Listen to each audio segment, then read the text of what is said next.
Je suis très content de la comparution de cette victime et de son passage à la barre, dans la mesure où elle est venue confirmer l'arrivée de ces miliciens qui sont venus de Kaléa à bord d'un bus de la Sogitrans qui était un bus de transport public donc géré par l'État guinéen. Il vient confirmer effectivement ces miliciens étaient rentrés au stade, infiltrés parmi les manifestants et qu'ils ont attendu que l'assaut soit annoncé, c'est-à-dire que les tirs commencent pour ouvrir leurs chemises, sortir de couteaux ou de poignards pour poignarder les victimes.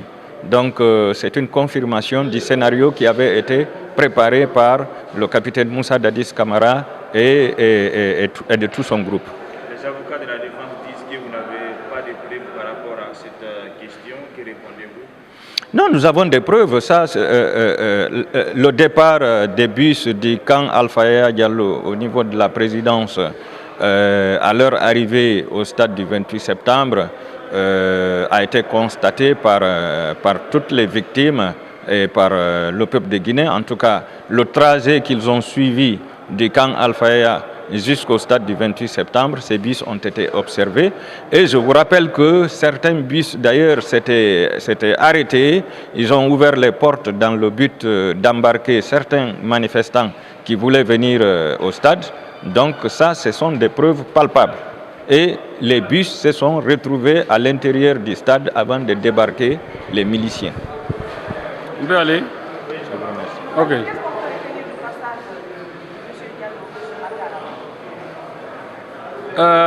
Merci.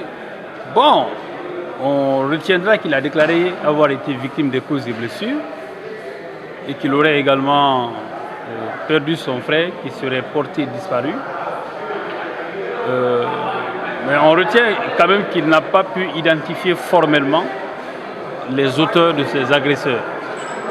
Et pour nous, c'est quelque chose d'important en fait, parce que s'il avait déclaré avoir identifié effectivement ceux qui l'ont agressé, les questions allaient tourner autour de cela.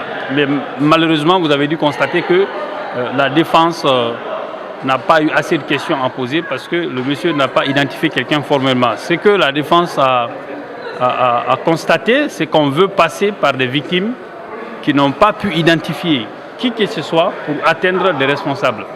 Bien entendu, si quelqu'un dit que je suis parti au stade et que j'ai reçu des coups de blessure, on dit mais ok, parce que le capitaine Dadis était président, donc c'est lui le responsable de ce que vous avez suivi. Donc on voit un peu la pauvreté en fait des éléments qui sont à la disposition du parquet. Sinon, quand on a des éléments de preuve, on n'a pas besoin de passer par une victime pour remonter à une personne qui n'était même pas au stade. Donc je pense que... Ah non, pas du tout. En fait, le président, on va trop loin. On a un État qui était quand même un service organisé. On doit savoir effectivement si ce bus-là appartient au gouvernement, appartient à quelle structure gouvernementale. Et le monsieur, la question lui a été posée parce qu'on a voulu lui faire dire qu'il s'agissait des milices qui étaient à l'intérieur. Mais il dit que lui, il ne sait pas d'où provenaient ces gens-là. Donc je pense que on peut supposer ce qu'on veut et ce n'est pas exclu que, bien entendu, même des manifestants aient été transportés par un bus. Ce n'est pas exclu. Donc, mais ce qui est évident, c'est qu'il ne sait pas d'où venaient bien entendu ces bus-là. Et pour nous, c'est ce qui est plus important parce qu'on a voulu lui faire admettre qu'il s'agissait des milices. Mais faut-il démontrer, il sait qu'il ne peut pas dire qu'il s'agissait d'une milice ou pas. Donc pour nous, les réponses qui ont été données sont satisfaisantes parce que personne n'a été directement impliqué aux faits pour lesquels il a été victime, bien entendu. Je vous en prie. Merci.